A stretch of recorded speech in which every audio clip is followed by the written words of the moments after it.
لیکن ریسنٹلی کچھ ایسے کام کیے گئے ہیں جس کی وجہ سے اب وہاں پہ بھی سٹارٹ ہو چکا ہے اور ابھی تک وہ کام جاری ہیں. فیملیز کیا سوچتی ہیں کہ ہو سکتا ہے کہ ہمارا ڈی این اے ٹیسٹ نہ ہو, ہم نہ پکڑے جائیں تو رسک لے لیتے ہیں.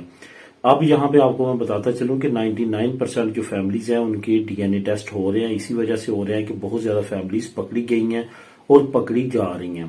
اب مجھے کچھ کمنٹ آئے ہیں جنہوں نے کہا کہ میں نے اپنے بھائی کے بیٹے کو اپنا بیٹا بنایا تھا, وہ ڈی این اے اس کا کلیئر نہیں ہوا, تو اب مجھے کیا کرنا چاہیے. اڈاپشن کا قانون موجود ہے, آپ کو پہلے ہی اس پہ کام کرنا چاہیے تھا. ابھی ریسنٹلی ایک بڑا کیس پکڑا گیا ہے, آپ کو پتا ہوگا, نثار برنی کے, جو کہ کراچی میں بچوں کو خرید کے ان کے پیرنٹس سے ایفیڈیوٹ اور اس طرح کی چیزیں لے کے آگے یو ایس اے میں بے اولاد جو جوڑے ہیں ان کو سیل کرتے تھے وہ بچے. تو وہ بڑا کیس جو ہے وہ پکڑا گیا ہے, وہ اڈاپشن کیس ہی تھا, وہ اڈاپٹ کر کے آگے اڈاپشن پہ ہی دیتے تھے بچے. تو اس طرح کا اڈاپشن کیس جو ہے آپ عدالت سے تیار کروا سکتے ہیں, ایفیڈیوٹ وغیرہ اس پہ تمام چیزیں لگتی ہیں, تو اس کے بعد وہ لیگل ہو جاتا ہے. لیکن آپ اگر اسی طرح چھپا کے امبیسی کو دھوکہ دینے کی کوشش کریں گے کہ یہ بچہ میرا ہے اور میں لے کے جانا چاہتا ہوں, تو اس طرح سے بالکل بھی نہیں ہو سکے گا.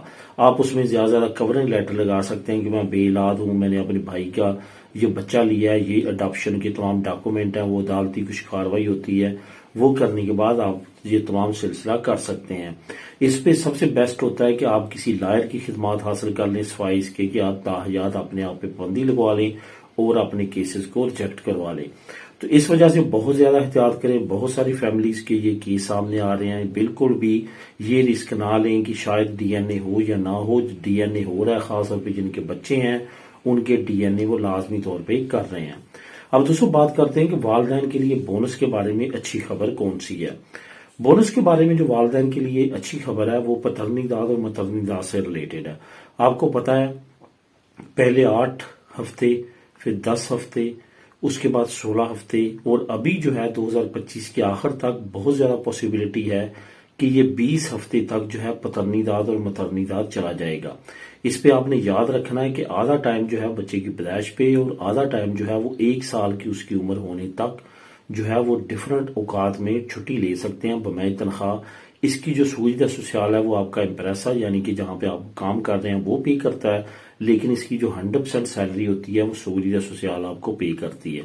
یہ ایک بہت اچھا پیکج ہے جو کہ اسپین یہ چاہتا ہے کہ برتھ ریٹ جو اسپین کا ہے وہ انکریز ہو, لوگ جو ہے وہ بچے زیادہ پیدا کریں, جس کی وجہ سے یہ بونس جو ہے وہ آئے دن اس میں اضافہ کیا جاتا ہے. اور حکومت آنے والے وقت میں مزید اس میں اضافہ چاہتی ہے, لیکن 2025 کے آخر تک بہت زیادہ پاسبلٹی ہے. جو میں نیچے آپ کو لنک بھی دے دوں گا, لنک نمبر 1 جو ہے اس طرح سے 3 لنک ہو جائیں گے. لنک نمبر 1 والدین سے ریلیٹڈ جو بونس ہے, لنک نمبر جو 2 ہے وہ اسپین کا نیا ریکارڈ, اور بینکوں کا نمبر 3 پہ آپ کو مل جائے گا. یہ تینوں لنکس کو آپ خود بھی کلک کر کے ریڈ کر سکیں گے. یورپ میں ایک نئی تیاری کی جا رہی ہے اور اس کے ساتھ ساتھ اسپین کا ایک نیا ریکارڈ جو ہے وہ قائم کیا گیا اسپین میں. وہ ریکارڈ امیگریشن اور امیگرینٹ سے ریلیٹڈ ہی ہے. سب سے پہلے تو بات کرتے ہیں کہ یورپ میں نئی تیاری کون سی کی جا رہی ہے. اصل میں ڈونلڈ ٹرمپ کے انکار کے بعد کہ وہ یوکرین پہ بالکل بھی اب جنگ پہ ایک پیسہ بھی خرچ نہیں کرے گا, اور ریسنٹلی نیوز ہے کہ اس نے اپنا تمام فنڈ روک لیا ہے. یوکرین کی امداد تمام کے تمام جو فوجی غیر فوجی ہے وہ روک دی گئی ہے. اس کے ساتھ ساتھ جو یو ایس اے ہے اس نے یہ بھی کہا ہے کہ وہ اس جنگ سے بالکل نکل جائے گا جب تک اس پہ جو ہے وہ صلح صفائی نہیں کی جاتی اور اس جنگ کو بند نہیں کیا جاتا.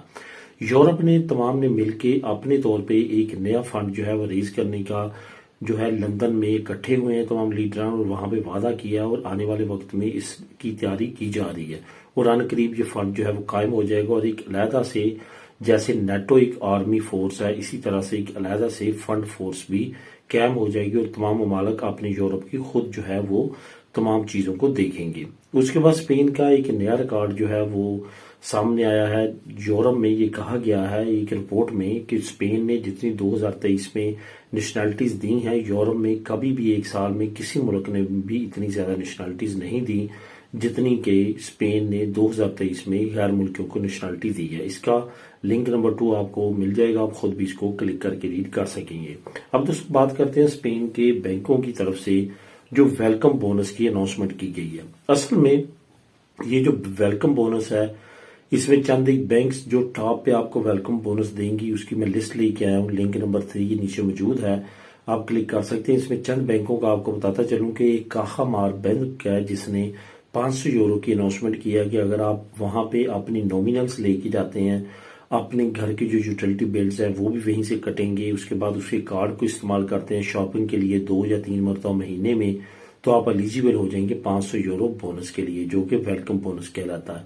اس کے بعد BBV جانب کی طرف سے، سنتندیر کی جانب سے اور لکاشا بینک کی طرف سے بھی کافی اچھے، اور سبادل بینک کی طرف سے بھی بونسز ہیں جن کی لسٹ نیچے آپ کو مل جائے گی. لنک نمبر 3 میں آپ اس کو کلک کریں گے تو وہاں پہ تمام ڈیٹیل اوپن ہو جائے گی. آپ وہاں پہ خود بھی اس کو ریڈ کر سکتے ہیں، واچ کر سکتے ہیں.